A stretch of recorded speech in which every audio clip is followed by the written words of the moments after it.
हाम्रो नयन भाइ हिजो आज व्यस्त हुनुहुन्छ जस्तो लाग्छ, जुममा आउन सक्नु भएको छैन र पनि उनले एउटा हाम्रो लागि गीत बनाएको छ असीमित जीवन। र यो कार्यक्रमलाई हामीले सुरुवातबाट प्रस्तुत गर्दाखेरि येशू प्रभुले हामीलाई अनन्त जीवन मात्र नभएर असीमित जीवन पनि दिनुभएको छ, जसलाई यूहन्नाको सुसमाचारको 10 अध्यायमा प्रशस्तताको जीवन उल्लेख गरिएको छ। त्यसैको सेरोफेरोमा रहेर हामीले यो बाइबलीय व्याख्यालाई येशू प्रभुले दिने असीमित जीवन हाम्रो दैनिक जीवनमा कसरी प्राप्त गर्न सक्छौं भन्ने विचारबाटै सुरु गरेका थियौं। र यहाँहरु जतिजना जुमबाट भाग लिँदै हुनुहुन्छ तपाईहरुलाई धेरै धेरै धन्यवाद। हामीले लुकाको सुसमाचार हिजो सिद्ध्यायौं र ती बाइबलका खण्डहरूको व्याख्या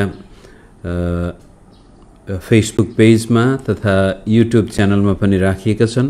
हामी कुनै पनि बेला त्यहाँ गएर त्यसको सदुपयोग गर्न सक्छौं र फेसबुकबाट पनि निरन्तर हेर्दै गर्नुहुने मित्रहरूलाई पनि म धन्यवाद भन्न चाहन्छु। आज हामी केही यस्ता विषयहरूमा छलफल गर्नेछौं जो मेरो मनमा धेरै पहिलादेखि नै लाग्दै आएका र यसको बारेमा म आफूले सकेसम्म बोल्दै र विश्वासीको सामनेमा प्रस्तुत गर्दै पनि आएको छु र त्यसलाई लुकाकै सुसमाचारमा पनि विभिन्न तर्फबाट सम्बोधन गरिएको छ। अनि त्यो असीमित जीवन, त्यो आशिषित जीवन, त्यो सफल जीवनको लागि मैले फेसबुकमा शीर्षक राखेको छु, सफल जीवनका लागि जीवन दर्शनको महत्व। तपाई र मलाई लाग्न सक्छ म त यतिकै जन्मे यतिकै हुर्किरहेछु र यति नै मेरो जीवन अन्त्य होला, होइन। हामी प्रत्येकको जीवन जिउने आधार हुन्छ, दर्शन हुन्छ। हामी जो छौं, जस्ता छौं, त्यो हाम्रो जीवनप्रतिको जुन सोच र दर्शन छ त्यसकै परिणामहरू हौ। जीवन बाबुआमाले दिएर मात्र हुँदैन रहेछ, समाजले कुनै सीमा कोरिदिएर पनि हुँदो रहेनछ। तर व्यक्ति विशेषमा आएर एउटा व्यक्तिले आफ्नो जीवनप्रति कस्तो दृष्टिकोण राखेको छ, आफ्नो जीवनको बारेमा कस्तो दर्शन छ, त्यो दर्शनको आधारमा तपाईहरु र मेरो अस्तित्व र व्यक्तित्व पनि बनिरहेको हुन्छ। अनि यो कुरो परमेश्वरको वचनले मात्र नभएर आज विज्ञानले पनि प्रस्तुत गर्दै आएको छ कि मानिसको व्यक्तित्व, मानिसको भित्री र बाहिरी संसार उसको जीवन दर्शनको उपज हुन सक्छ।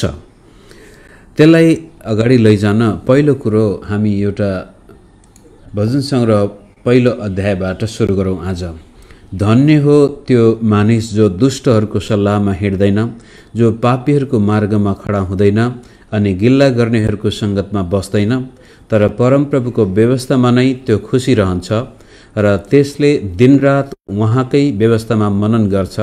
त्यो खोलाको किनारमा रोपेको बोट जस्तै हुन्छ, जसले आफ्नो ऋतुमा फल दिन्छ अनि जसको पात कहिल्यै ओइलाउँदैन। त्यसले जे पनि गर्छ त्यसमा त्यो सफल हुन्छ। यो पनि एउटा व्यक्तिको जीवन दर्शन हो। अनि यो व्यक्तिको जीवन दर्शनमा बडो स्पष्टसँग उल्लेख गरिन्छ कि यदि हामीले हाम्रो जीवनशैलीलाई यस किसिमले अगाडि लग्यौं भनेदेखि हामी एउटा खोलाको किनारमा रोपेको रुख जस्तै हुनेछौं, जो ओइलाउँदैन, जसलाई खडेरीको पनि डर त्रास हुँदैन र समयमै उसले फल दिन्छ र त्यसका पात पनि ओइलाउँदैनन्। त्यसले जे पनि गर्छ त्यसमा त्यो सफल हुन्छ। यो व्यक्तिको जीवन दर्शन हो। तर जब हामी यसलाई पढ्छौं के यो हाम्रो व्यक्तिगत जीवन दर्शन बन्न सक्छ त? समस्या यहाँनिर छ। बाइबल हामीले लुकाको सुसमाचार यत्रो महिनौं लगाएर अध्ययन गर्यौं, त के अध्ययन मात्रै हो अथवा त्यो अध्ययन गरिएको सामग्रीले मेरो व्यक्तिगत जीवनमा परिवर्तन ल्याउँछ कि ल्याउँदैन? अंग्रेजी शब्द छ सो व्हाट भन्ने छ। अब के त? ज्ञान त पायौं, पढ्न त पढ्यौं, अब के त भन्ने प्रश्न चाहिँ हामीले गर्नै पर्छ। मेरो जीवनमा यसको के फाइदा छ त, अथवा यसले मेरो जीवनमा के सरोकार राख्छ। कारण यदि तपाईँ र म आफूले सिकेका कुराहरूलाई आफ्नो जीवनसँग सम्बन्धित बनाउन सक्दैनौँ, त्यो सान्दर्भिक बन्दैन भने सिकेको कुनै अर्थ लागेन। सिक्न त सबैको दिमागमा थुप्रै ज्ञानहरू हुन सक्छन्, तर वास्तविक सिकाइ त्यो हो जसले सिकेको कुरोलाई जीवनमा परिवर्तन ल्याउनको लागि प्रयोग गर्न सक्छ। अनि त्यसकै लागि हामीलाई जीवन दर्शनको बारेमा सोच्नुपर्ने आवश्यकता हुन्छ मित्रहरू। जसै भजन सङ्ग्रह 1 अध्यायलाई हामीले धेरै पटक पढेका पनि हुन सक्छौँ, यसलाई कण्ठ गरेका पनि हुन सक्छौँ, तर त्यो हाम्रो जीवन दर्शन नबनेको पनि हुन सक्छ। किनभनेदेखि हाम्रो जीवन दर्शनको मुख्य केन्द्रबिन्दुबाट हामीलाई यस्तो आभास भएको हुन सक्छ, हो यो त आलङ्कारिक भाषा मात्रै हो, सधैँभरि रुखका पात कहाँ हरिया नै हुन्छन् र अनि जे गरे पनि त्यसमा त्यो सफल हुन्छ भनेको छ, त्यो कहाँ सम्भव छ र, यो सांसारिक जीवनमा यो सम्भवै छैन भन्ने सोचाइ हाम्रो छ भने हामी त्यस्तै प्रकारको जीवन दर्शनबाट अगाडि गइरहेछौँ।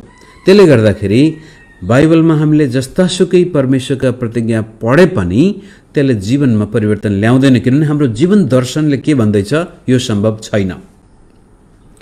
अनि सफलता पनि मैले यहाँ व्याख्या गर्दै आएको थिएँ। मेरो आफ्नो विचारमा त्यो व्यक्ति सफल हो जसको हृदयमा अथवा जीवनमा शान्ति छ, जसको जीवनमा स्वास्थ्य छ र जसको जीवनमा सम्पन्नता छ। अब यो भन्ने बित्तिकै हामी धनाढ्य धनी भन्ने मात्रै विचार गर्दछौँ, तर त्यो जीवनको यस्तो एउटा तस्बिर हो जुन जीवनमा आन्तरिक आवश्यकताहरू पनि पूरा भएका छन्। शान्ति छ, प्रेम छ, मिलाप छ, त्यहाँनिर द्वन्द्व छैन भित्र। त्यसपछि बाहिर शरीरमा पनि त्यो आन्तरिक स्वास्थ्यको परिणाम देखा परिरहेछ। शरीरमा पनि तन्दुरुस्ती छ र केही गरी बिरामी भइगएको खण्डमा पनि उपचार गर्दा सजिलै निको पनि हुन जान्छ। कहिलेकाहीँ त उपचार नगरिकन पनि आफ्नो शरीरमा आएको रोगलाई शरीरको इम्युन सिस्टम बलियो भएको कारण सजिलै रोगसँग सामना गर्ने शक्ति त्यो व्यक्तिको छ र त्यसपछि संसारमा बाँचुन्जेलसम्म के खाउँला र के लाउँला भन्ने अवस्थामा त्यो व्यक्ति छैन। त्यो एउटा जीवन दर्शन हो। यो विचार हाम्रो मगजमा आउनु र नआउनुले हाम्रो जीवन दर्शन कस्तो छ भन्ने कुरा प्रस्तुत गरिरहेको छ। त्यसै कारण लुकाकै सुसमाचारमा हामीले हेऱ्यौँ, येशू प्रभुले धेरै उद्देश्य काम गर्नुभएको छ, तर ती सबै उद्देश्य कामहरूलाई सारांशमा निकाल्दाखेरि एउटा कुरो उहाँले पश्चाताप गर, किनभने परमेश्वरको राज्य नजिकै आएको छ, अथवा सुसमाचार प्रचार गर्नुभयो। दोस्रो कुरो उहाँले बिरामीहरूलाई निको पार्नुभयो। तेस्रो कुरो उहाँले भूतहरू निकाल्नुभयो।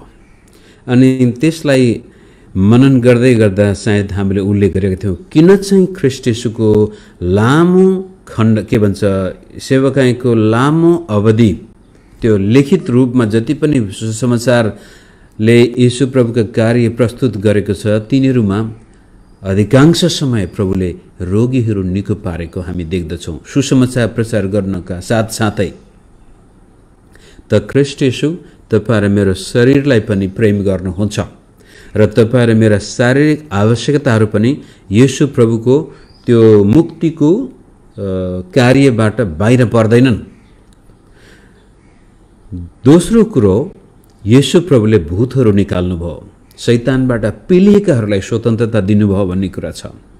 अनि त्यसले के देखाउँछ भनेदेखि यदि हामी जीवनमा सफल जीवन अनुभव गर्ने हौँ भनेदेखि हामीलाई पहिलो कुरो शरीर ठिक हुनुपर्छ। शरीरमा स्वास्थ्य छैन भने हामी धेरै कुराहरू गर्न सक्दैनौँ। दोस्रो कुरो, भूतहरू लागेपछि त्यो मानिसको मगज निष्क्रिय हुन्छ। शरीरमा ठिक छ, त्यही शरीरलाई दुष्ट आत्माले चलाइरह हुन सक्छ, तर उसको मगज निष्क्रिय भयो।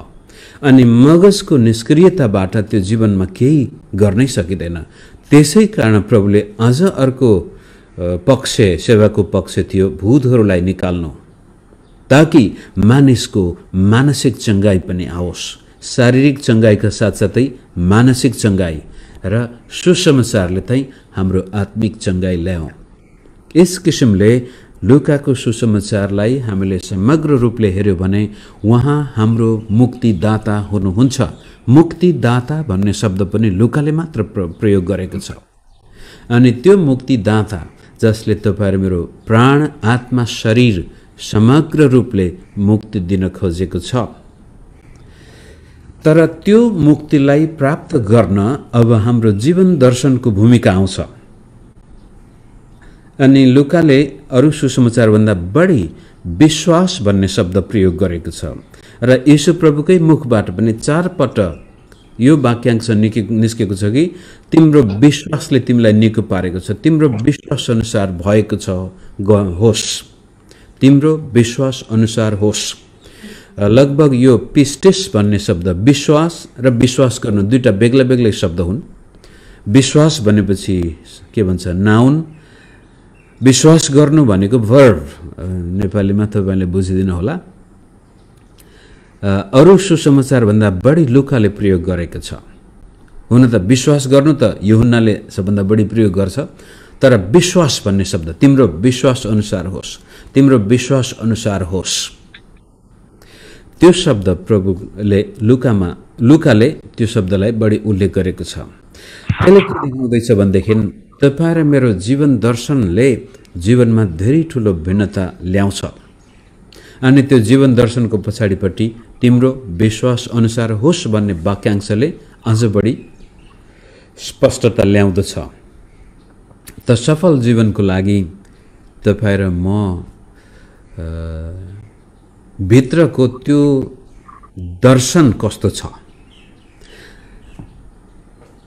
अर्थात जब कुनै परमेश्वरका प्रतिज्ञा हामी पढ्दछौं त्यो प्रतिज्ञालाई सरासर स्वीकार गर्न सक्छौं या हाम्रो अन्तस्करणबाट अथवा पछाडिपट्टिको त्यो अचेत मानसिक अवस्थाले काटिरहेछ कि पढ्दै आँखाले पढ्दैछौं तर पछाडिको मनले भन्दैछ यो सम्भव छैन भने हाम्रो जीवन दर्शन चाहिँ विश्वास नभएर अविश्वास छ,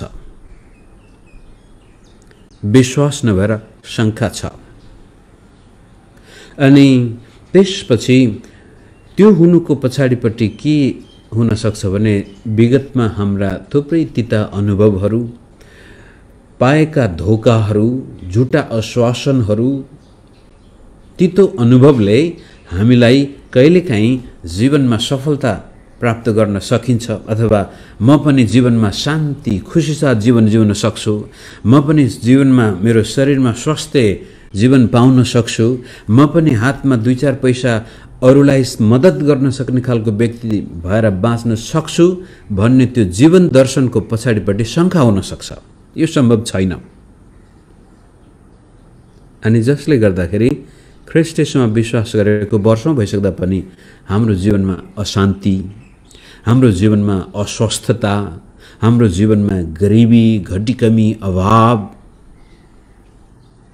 त्यो हाम्रो लागि साधारण भइसकेको हुन सक्छ। त्यो त नर्मल भन्ने शब्द चलाउँ, यो चाहिँ नर्मल हो। बिरामी हुनु, गरिब हुनु, असफल हुनु यो नर्मल हो। अनि सफल हुनु, धनाढ्य हुनु, जीवनमा स्वास्थ्य हुनु, मनमा शान्ति हुनु यो चाहिँ असाधारण, एबनर्मल। तर बाइबलले त्यसलाई ठिकै उल्टो बनाएको छ। It is normal for us to be healthy. It is normal for us to be successful. It is normal for us to be prosperous. It is normal for us to be happy. म कहाँ पुगेछु फेरि अंग्रेजीमा माफ गर्नुहोस्। हामी खुशी हुनु परमेश्वरको योजना अनुसार नै हो, हामी त्यसैको लागि बनाइएका हौं। हाम्रो शरीरमा स्वास्थ्य हुनु यो पनि परमेश्वरको इच्छा अनुसार नै हो, हामी त्यसैको लागि बनाइएका हौं। र हामीसँग सबै कुरा प्रशस्त हुनु यो पनि साधारण परमेश्वरले त्यसैको लागि हामीलाई बनाएको हो। यो जीवन दर्शनको महत्त्व हो मित्रहरू। त तपाईको जीवनलाई नियन्त्रण गर्ने कस्तो खालको दर्शन छ तपाईको पछाडिपट्टि? सोचेको हुँदैनौ, हामीले विचारै पुर्याएका हुँदैनौ कहिलेकाहीँ। बचपनदेखि नै जस्तो प्रकारको जिउने शैली थियो त्यसै अनुसार हामी गइरहेछौँ। परिस्थितिले हामीलाई धकेल्दै धकेल्दै, तिता मिठा अनुभवले हामीलाई धकेल्दै धकेल्दै गइरहेको छ र हामीले हाम्रो जीवनको बारेमा मूल्याङ्कन नै गरेका हुँदैनौँ कतिपटक। त आज छोटकरीमा भन्दाखेरि म भन्छु, पहिलो कुरो, यदि तपाईँ र म मेरो जीवनमा शान्ति चाहन्छु, शान्ति, स्वास्थ्य र सफलता, या सफल जीवनको परिभाषा के भन्दाखेरि शान्ति, स्वास्थ्य र प्रशस्तता। यो कसलाई चाहँदैन, आवश्यक पर्दैन र यो कसको इच्छा हुँदैन र। तर अचम्म लाग्दो कुरो के छ भने हाम्रो अन्तस्करणमा हामीले त्यसलाई तिरस्कार गरेर हुन सक्छौँ। कारण हाम्रो जीवन दर्शनको निर्माण हुँदाखेरि त्यस्तो वातावरणबाट हामी आएका हुन सक्छौँ। यो याद गर्नुहोस्। तपाईले मलाई लाग्न सक्छ, हो म पनि त शान्ति चाहन्छु, म पनि त शरीरमा स्वास्थ्य चाहन्छु, म पनि त हातमा 2-4 पैसा भएको चाहन्छु, यो त साधारण सबैको चाहना होला भनेर हामी भन्छौँ। तर अझ नजिकबाट तपाईले आफ्नो त्यो अर्धचेतक मस्तिष्कमा गएर त्यो अन्धकार कोठामा बत्ती बालेर हेर्नुभयो भनेदेखि त्यहाँ कहीँ न कहीँ तपाईले मेरा सोचाइहरू छन् जसले त्यसलाई इन्कार गरिरहेछ। हैन यो सम्भव छैन, हैन यो सम्भव छैन, हैन यो सम्भव छैन भनिरहेको आवाज भेटाउन सक्छौँ। त पहिलो कुरो, हामीले जीवन दर्शन परिवर्तन गर्न सक्नुपर्छ मित्रहरू। अनि त्यसको लागि कसरी चाहिँ भनौँ भने, भजन सङ्ग्रह तपाईले 1 अध्याय 1 को 1 देखि 3 पद पढ्नुभयो भने त्यसलाई त्यसपछि मानसिक हिसाबले, तार्किक हिसाबले हो यो सम्भव छ भन्न सक्नु पर्यो एउटा कुरो। तर मगजले मात्र पुग्दैन, त्यसलाई भावनात्मक रूपले पनि स्वीकार गर्न सक्नु पर्यो।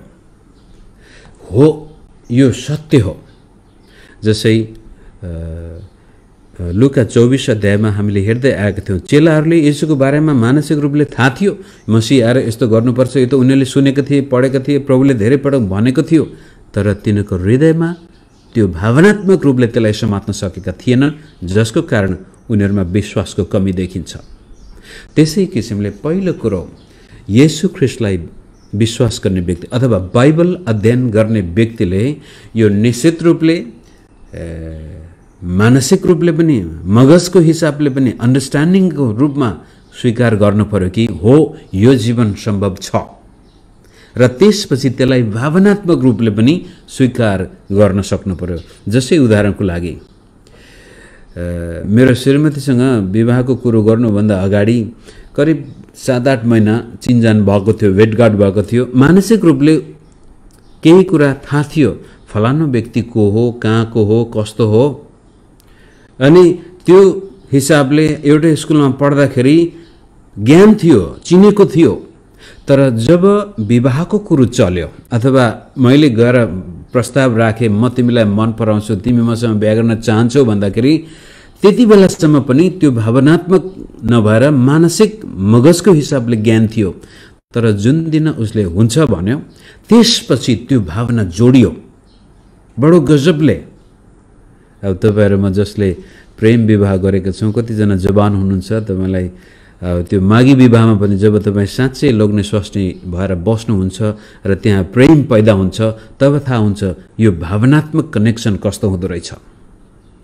त्यस्तै किसिमले जब एउटा केटाले एउटा केटीलाई मन पराउँदछ, उसको त्यो मगजको मस्तिष्कमा भएको ज्ञान अब भावनासँग जोडिन जान्छ र त्यो एकदमै यति बलियो हुन्छ। भोलि गएर के गरी उनीहरूलाई विवाह हुने सम्भावना भएन भने दुवैजनाले आत्महत्या गरेका घटनाहरू पनि हामी सुन्दछौँ। त्यति साह्रो शक्तिशाली हुन्छ हाम्रो जीवन दर्शन यदि यो मगज र हृदय मिल्न गएको खण्डमा।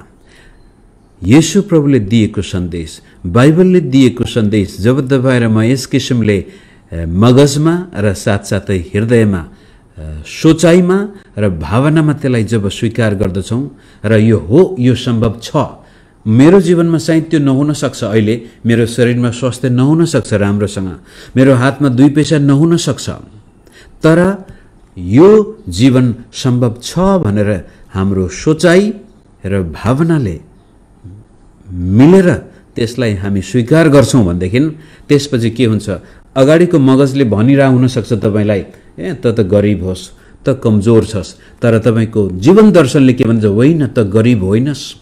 जीवन दर्शनले के भन्दैछ भने त बिरामी होइनस्। जीवन दर्शनले के भन्दैछ भनेदेखि तेरो जीवनमा अशान्ति छैन, तेरो लागि परमेश्वरले गर्नुपर्ने सबै कुरा गरिसकेको छ। तेरो शरीरमा परमेश्वरले चंगाई दिन सक्नुहुन्छ, तेरो हृदयमा, तेरो परिवारमा परमेश्वरले शान्ति दिन सक्नुहुन्छ, तेरो हातमा परमेश्वरले आर्थिक उन्नति ल्याउन सक्नुहुन्छ भन्ने त्यो जीवन दर्शनले तपाईलाई अब अगाडि धकेल्दैछ। यस्तो प्रकारको परिवर्तन जब तपाईँ र मेरो मगजमा र भावनामा आउँदैन भने हामीलाई येशू प्रभुलाई विश्वास गर्न अगाडि कस्तो प्रकारको जीवन दर्शन थियो त्यसैले नियन्त्रण गरेर हुन सक्छ, जसको कारण हामी ख्रीष्ट येशूलाई विश्वास गरेको वर्षौं भइसक्दा पनि असफल जीवन बिताएर हुन्छौं। म मेरो जीवनका कतिपय यस्ता पक्षहरू यो किताबमा मैले लिखित रूपले नै छोडिदिएको छु, ताकि मैले भनेका कुराहरू खाली एउटा भावनात्मक रूपले अथवा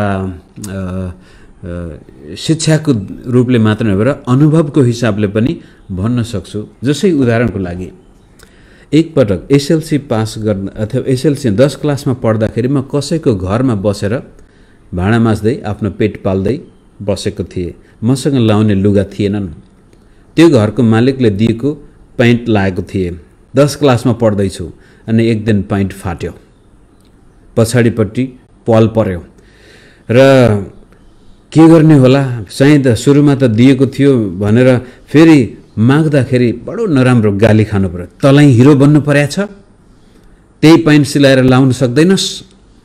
पछि मैले नजिकको टेलर कहाँ गएर कसरी सित्तैमा मागे कि अथवा आफूसँग 2-4 पैसा थियो त्यहाँ टाला हालेर लाए। त्यो प्यान्टको त्यो पनि उनीहरूले दिएको, यो त्यति बेला म सानै थिएँ, 10 क्लासमा पढ्दाखेरि त्यो प्यान्ट मेरो कमरमा ठुलो थियो, टेलरले मिलाउन सकेन, त्यो बेल्ट थिएन, त्यसकारण एउटा डोरी, एउटा लुगा च्यातेर त्यो लुगाको डोरीले म बाँधेर 10 क्लासमा पढ्न जान्थेँ धनगढीमा, सुदूरपश्चिमको। त्यो घरमा एक दिन त्यति मात्रै भयो त केही थिएन, 500 रुपियाँ हरायो। अब यो आजभन्दा 36-37 वर्ष अगाडिको कुरो गर्दैछु। अनि त्यो 500 रुपियाँ हराएछ अनि दोष लाग्यो मलाई, योले चोर्यो। अब म एउटा गरिब मगन्ते भाँडा माझ्ने मात्र नभएर अब म चोर पनि भएँ त्यो घरमा। बडो दुःख लाग्यो। त्यही बेलामा यो सायद इमोसनल अनस्टेबल भएको थिए।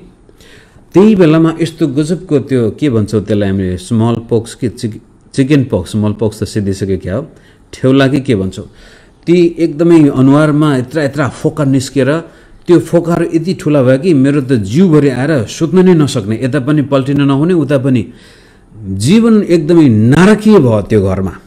पहिलो कुरो कसैले दिएको लुगा लाउँदा त्यो पनि फाटेर गयो। दोस्रो कुरो त्यो घरमा बस्दा बस्दै चोरको पनि अब चोर पनि भइयो।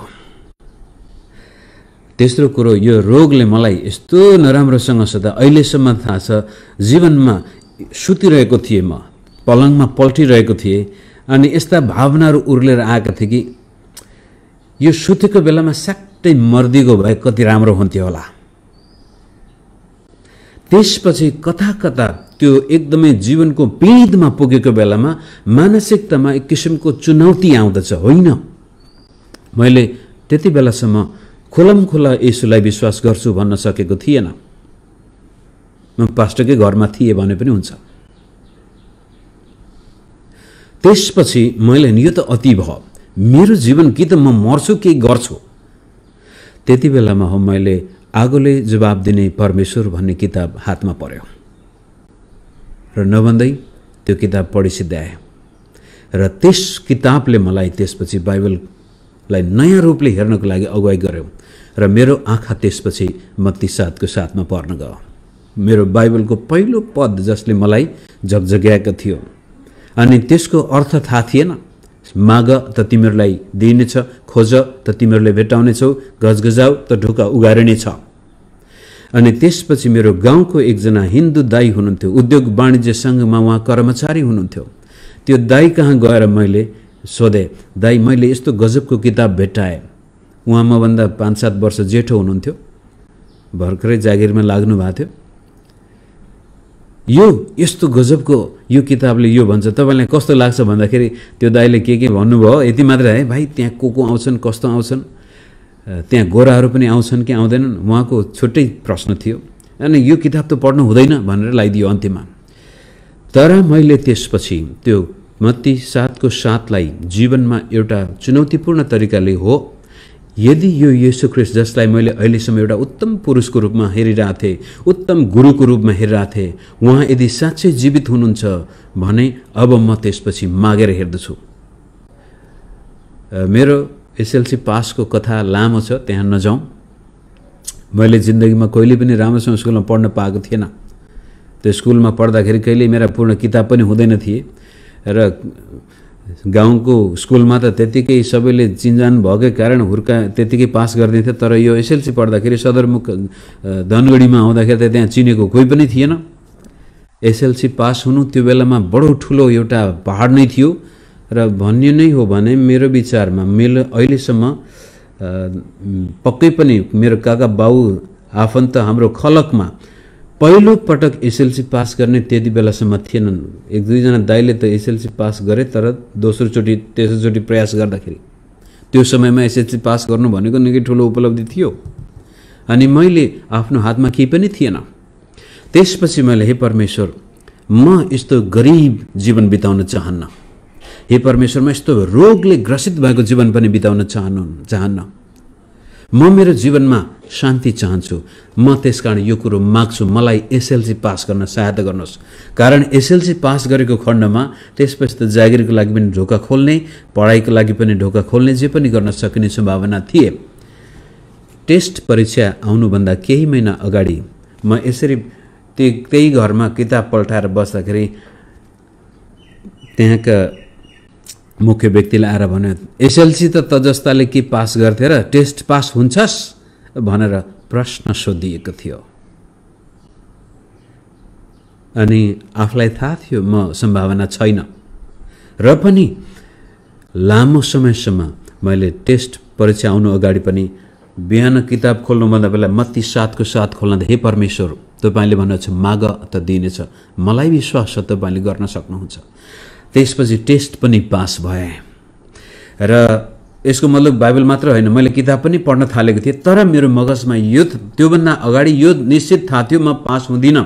तर त्यो दिन जब चोरको आरोप पनि लगाइयो, हुन त पछि थाहा भयो, उनीहरूले नै आएर भने त्यो पैसा कतै अर्कै ठाउँमा राखेको रहेछ, लुगा लाउने पनि छैन र शरीर पनि कमजोर, आत्महत्याले लोभ्याएको व्यक्ति। अनि मैले जीवन दर्शन परिवर्तन गर्न थालेँ। होइन, म गरिब होइन, म यो असहाय पनि होइन। यदि यो परमेश्वर जीवित छ भनेदेखि मलाई एसएलसी पास हुनु परेछ। यदि मैले एसएलसी पास गर्न सकेको खण्डमा त्यसपछिको जीवन म मेरो लागि जिउने छैन, म यो येशूलाई दिनेछु भन्ने हिसाबले पढ्दै गए। एसएलसीको टेस्ट परीक्षा पनि पास हुन्छ, नभन्दै एसएलसी पनि आउँछ, एसएलसी पनि दिए। अनि त्यसका रोचक पक्ष छन्, त्यहाँ नजाउँ। एसएलसीको रिजल्ट पनि आयो, तर म पास भएको खबर आएन, गोरखापत्रमा नम्बर भेटिएन। त्यसपछि एसएलसी पास गरेर साथीहरू 64 जनाले एसएलसी दिएको स्कुलबाट 4 जना पास भएका रहेछन्, आफूलाई थाहा थिएन। सबैजना पास हुनेहरू क्याम्पस पढ्न थालेको थिए। म चाहिँ यो करिब यो दशैं आउनु अगाडि स्कुलमा गएर कति विषय लागेछन् भनेर स्कुलमा गएर मार्कसिट हेर्न जाँदाखेरि एउटा जनकपुरका शिक्षकले त्यही बिग्रेको नेपाली भन्दा, ए भट्ट त कहाँ मर्या थिस् भनेर गाली गर्नुहुन्छ। अहिलेसम्म मिठाई दिन नआएको, गुरु दक्षिणा दिन नआएको भनेर गाली गर्नुभएको थियो। र मेरो हातमा मार्कसिट दिँदाखेरि 2टा विषयमा हो कि 3टा विषयमा अहिले हेर्नुपर्छ, फेरि 32 मार्क आएछ। अनि 2टामा 32, एउटामा 34 थियो। पहिलो पटक सिधै 3rd डिभिजनमा पास भएछु। मेरो लागि त त्यो त 1st डिभिजन भन्दा नि ठुलो, बोर्ड टप नै भने नि हुन्छ, बाबुराम भन्दा नि ठुलो। अनि त्यसपछि म आँखा तिरमिरिन्छन्, आँसु खर्छन्। तिनै जनकप्रियसरले कानमा हात राखेर ल ल अब जा, यसपालिको त क्याम्पस भर्ना हुन समय गइसक्यो, त समयमा आइनस्। त्यो स्कुलबाट 4 जना मात्र साथी पास भएछौँ, त्यसमा म पनि परेछु। गोरखापत्रमा मेरो नम्बरको अन्तिममा 0 हुनुपर्ने त्यो कसरी बटारिएर 9 भएछ। अनि मैले यो गोरखापत्रमा त नम्बर थिएन भन्दाखेरि तिनै सरले भने त्यो गोरखापत्रमा आगो लागोस्, माग त तिमीहरूलाई दिनेछ, खोज त तिमीहरूले भेट्टाउनेछौ, गजगजाऊ त ढोका उगारिनेछ। र त्यसपछि बाइबलले मेरो जीवनमा नयाँ फड्को मार्यो। मर्कुस 9:23 मेरो जीवनको एउटा अभिन्न अङ्ग बन्न गयो कि विश्वास गर्नेका लागि सबै कुरा सम्भव छन्। र त्यस दिनदेखि आजसम्म मागेर खानु परेको छैन। परमेश्वरले आर्थिक रूपले मेरो जीवनमा उद्योगका काम गर्नुभएको छ, अचम्मका काम गर्नुभएको छ। मेरो चर्चका विश्वासीले त्यो उदाहरण दिन सक्छन्। उनीहरूले देखेको छ हाम्रो जीवनको अवस्था। मैले विवाह गर्दाखेरिदेखि नै म सँगसँगै हुर्किने विश्वासी मित्रहरू पनि हुनुहुन्छ। पास्टर गणेशले हाम्रो जीवनको कथाको बयान गर्न सक्नुहुन्छ र म र मेरो श्रीमती र छोराले अनुभव गर्न सक्छौँ। परमेश्वरले उद्योगका काम गर्नुहुन्छ। कसरी अब त्यो स्वर्गबाटै खसेको त छैन, तर यहाँसम्म कि कुनै पनि विश्वासीहरू ब्याङ्कमा आफ्नो तलब थाप्न जाँदाखेरि परमेश्वर तिनीसँग बोल्नुहुन्छ र भन्छन् कि यो तलब लगेर फलानुलाई दे, अनि 1 रुपियाँ पनि नघटाएर त्यो ब्याङ्कको पूर्ण महिनाको तलब समेत ल्याएर दिन सक्ने विश्वासीहरू पनि प्रभुले जुटाउनु भएको छ। परमेश्वरको कामको लागि चाहिएको बेलामा प्रभुले जति पनि आवश्यकताहरू अचम्म तरिकाले पुर्याउनु भएको छ। कसैसँग माग्नु परेको छैन र प्रभुको आवाज मानिसको हृदयमा उहाँले नै पुर्याउनुहुन्छ। त मैले भन्न खोजेको कुरो, मानिलिउँ त्यो कसैको घरमा भाँडा माझिरहेको केटो, चोरको पनि आरोप लाग्यो उसलाई, बिरामीले ऊ अशक्त भइसकेको छ, आत्महत्याले उसलाई लोभ्याइरहेछ। त्यति बेलामा एउटा त्यो अति भयो भन्ने मेरो होइन, यो जीवन चाहिँ अर्थपूर्ण छैन, म जीवनमा परिवर्तन हुन चाहन्छु। र त्यसपछि बाइबललाई त्यो केटोले बडो गम्भीरतापूर्वक प्रत्येक दिन, मलाई थाहा छ, स्कुल जानुभन्दा अगाडि अथवा आफूले पढ्ने किताबहरू जे छ सक्दो जति पढेर छोडेपछि मत्ती 7:7 पल्टाएर, हे परमेश्वर तपाईँले सम्भव छ, तपाईँले गर्न सक्नुहुन्छ। अनि एसएलसी दिँदाखेरि त मैले अब लेख्न सकिनँ, अब खत्तम भयो, पास भएन भन्दाखेरि एसएलसीको त्यो सेन्टरबाट निस्केको बेलामा गणितको किताब जाँचको दिनमा मैले प्रभु फेल त भइ नै भयो, फेल भयो भने तपाईँलाई दोष छैन है, यो मैले नै लेखेन, अब तपाईँलाई कसरी दोष दिउँ। ठिकै छ, अहिलेसम्म मैले भनेको थिएँ तपाईँ परमेश्वर हो भने मलाई पास गराउनुहोस् भनेको थिएँ, अब म पास भएन भने तपाईँ नै परमेश्वर नै हो, म तपाईँलाई विश्वास गर्छु, म फेलै भयो भने गुनासो छैन प्रभु भनेर त्यो विश्वास उत्पन्न भएको थियो मेरो जीवनमा। त्यो दर्शन उत्पन्न भएको थियो कि विश्वास गर्नेका लागि सबै कुरा सम्भव छन्। त आज विश्वासीले बाइबल पढ्दाखेरि त्यस्तो प्रकारको त्यो दर्शनमा परिवर्तन ल्याउन नसक्दाखेरि जीवनमा सफलता हात पार्न सकेको छैन, शान्ति, खुसी, आनन्द हात पार्न सकेको छैन, स्वास्थ्य पनि हात पार्न सकेको छैन र प्रशस्तता पनि हात पार्न सकेको छैन। यति भन्दै आज म लामो गएछु, माफ गर्नुहोला। तपाईँ र मेरो जीवन दर्शन कस्तो छ र त्यसलाई स्पष्ट पार्नको लागि तपाईँ र म घोरिनुपर्छ। एकान्त ठाउँमा आफैलाई विचार गर्नुहोस्, तपाईको मगजमा आफ्नो जीवनको बारेमा कस्तो तस्बिर पाउनुहुन्छ। यो हुनुपर्छ। हेर्नुहोस्, तपाईँ र मेरो प्रत्येकको जीवनको बारेमा म मेरो जीवनमा यो कुरो देख्न चाहन्छु, यस्तो जीवन म देख्न चाहन्छु भन्ने त्यो तस्बिर हुनुपर्छ। र म भन्छु, मैले विगतको 36-37 वर्ष अगाडिदेखि नै देख्दै आएका धेरै तस्बिरहरू पुरा भएर गए। कहिलेकाहीँ त लाग्छ हे तेरिका मैले त्योभन्दा अझ ठुलो तस्बिर हेर्नुपर्ने रहेछ, देख्नुपर्ने रहेछ, अहिले त समय गइसकेछ। र पनि अहिले आएर पनि ममा नयाँ प्रकारका तस्बिरहरू उत्पन्न हुनुपर्छ, मैले नयाँ दर्शन देख्नुपर्छ। र त्यो तस्बिर जब मेरो सामनेमा आउँछ, त्यसपछि अर्को हातमा परमेश्वरका प्रतिज्ञाहरू हो, परमेश्वर यो सम्भव छ।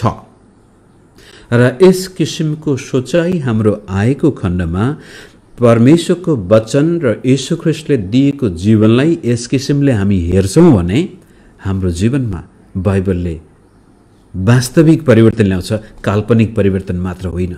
भोलि होला भन्ने होइन, आजको दिनमा नै परिवर्तन हुन्छ। आज नै परिस्थितिहरू परमेश्वरको वचन अनुसार हुन जानेछन्। कसरी हुन्छन् त्यो हाम्रो जिम्माको कुरो होइन। हाम्रो जिम्मा चाहिँ यति मात्रै हो कि हो म जीवनमा यो देख्न चाहन्छु, तपाईको तस्बिर हुनुपर्छ। त्यसपछि यो सम्भव छ, प्रभुले गर्न सक्नुहुन्छ, म यो देख्नेछु मेरो जीवनमा भनेर विश्वास हाम्रो भएको खण्डमा त्यो कुरा पूरा गर्ने जिम्मा परमेश्वरको हो।